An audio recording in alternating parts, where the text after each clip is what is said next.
Port of Churchill really creates the opportunity of economic development, trade, and the whole aspect of Arctic sovereignty. It really defines who we are in a very strategic place in Canada. And the lack of attention that this port over many, many years is really an underestimation of what this strategic location could bring to Canada as a whole.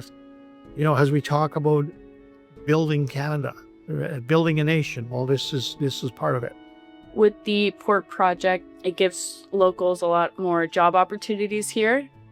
There's a lot of people who have mixed feelings about the port project. There's those who don't want it to follow through. There's others who do. 070. It could give us locals a lot more job opportunities, but then, there's a lot of things you got to consider with us being so remote. Via rail, like that being the locals' main transportation, commerce so expensive, via rails on the more affordable side. So you hear talks of port project, it's going to get really busy here in town. That's what all the locals are saying. There's going to be a lot of people in town. How is that going to affect our transportation?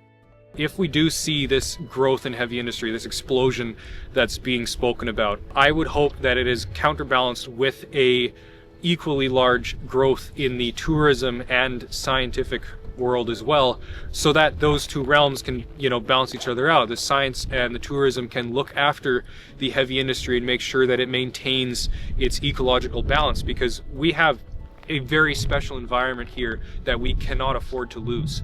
Now, the important thing is that if both of these entities are working the way that I would hope they will in the future, is that both of them work to serve our community and the communities down the Bay Line. I want this place to be a place where people like me, people who want to live here, to spend their lives here, where we can prosper. It's really finding the balance, right? You really got to diversify, and that's what we're doing here.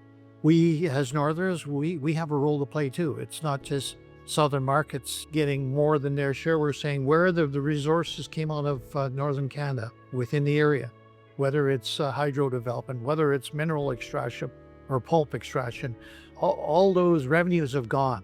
We're saying, you know what? It's our turn to play a bigger role, and we will do that.